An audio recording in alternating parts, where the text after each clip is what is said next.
વડોદરા તાંદલજાની ગલીઓમાં ગુંજ્યો દેશભક્તિનો નાદ. વાડીવાલા સ્કૂલ દ્વારા ભવ્ય તિરંગા યાત્રા. વડોદરા શહેરના તાંદલજા વિસ્તારમાં 15મી ઓગસ્ટ સ્વાતંત્ર્ય પર્વની ઉજવણીના ભાગરૂપે દેશભક્તિના રંગે રંગાયેલી ભવ્ય તિરંગા યાત્રાનું આયોજન કરવામાં આવ્યું હતું. વાડીવાલા સંચાલિત વાડીવાલા સ્કૂલ તાંદલજા દ્વારા હર ઘર તિરંગા અભિયાન અંતર્ગત આ રેલીનું આયોજન કરવામાં આવ્યું હતું. તિરંગા યાત્રાનો પ્રારંભ વાડીવાલા સ્કૂલ ખાતેથી કરવામાં આવ્યો હતો. ત્યારબાદ રેલી આશિયાના નગર, નવી નગરી થઈ કિસ્મત ચોકડી સુધી પહોંચી હતી અને ત્યાંથી પરત વાડીવાલા સ્કૂલ ખાતે આવી પૂર્ણ થઈ હતી. સમગ્ર રેલી દરમિયાન દેશભક્તિના નારા અને તિરંગાની આનબાન શાન સાથે વિસ્તારનું વાતાવરણ દેશભક્તિમય બની ગયું હતું. રેલીમાં સ્કૂલના મોટી સંખ્યામાં વિદ્યાર્થીઓ, શિક્ષકો તેમજ સંચાલક મંડળના આગેવાનો ઉત્સાહભેર જોડાયા હતા. વિદ્યાર્થીઓએ હાથમાં રાષ્ટ્રધ્વજ લહેરાવી દેશપ્રેમની ભાવના વ્યક્ત કરી હતી.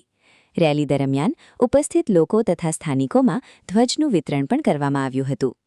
આ પ્રસંગે વાડીવાલા સ્કૂલના પ્રમુખ ગુલામભાઈ વાડીવાલા, ઉપપ્રમુખ ઇલિયાસભાઈ, શાળાના શિક્ષકશ્રીઓ તથા વિદ્યાર્થીઓ ઉપસ્થિત રહ્યા હતા. સૌએ સાથે મળીને સ્વતંત્રતા દિવસના પર્વને રાષ્ટ્રભક્તિ અને એકતાના સંદેશ સાથે ઉજવ્યો હતો.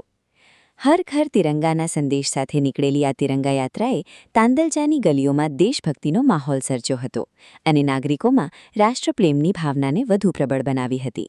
રિપોર્ટર નઝીર શેખ સાથે આરિફ સૈયદ, વડોદરા.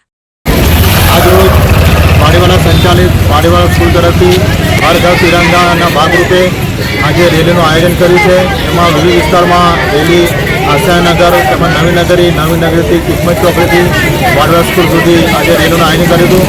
એમાં મોટા ભાગરૂપે અમારા સ્કૂલના બાળકો તેમજ વિસ્તારના તમામ લોકોએ ભાગ લીધો. અને અમારી શાળા વાડીવાલા સ્કૂલમાં આજ રોજ હર ઘર તિરંગા અંતર્ગત રેલીનું આયોજન કરવામાં આવ્યું હતું, જેમાં પ્રમુખ સર ગુલામ સર, ઉપપ્રમુખ sir Ilyas sir, principal madam Nazrat madam, અમારા vice principal madam, Mohammadbhai supervisor, staff અને વિદ્યાર્થીઓ બધા જ ખૂબ જ ઉત્સાહભેર ભાગ લીધો હતો.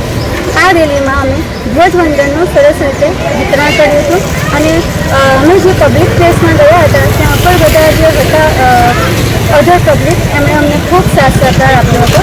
એ બદલ હું એમનો આભાર માનું છું.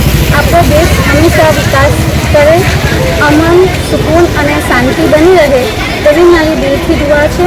અને અમારી શાળા જે વાડીવાલા સ્કૂલ છે એમાં જે બાળકો ભણે છે એમનું ભવિષ્ય ખૂબ સરસ સાકારમય બને એવી હું દુઆ કરું છું.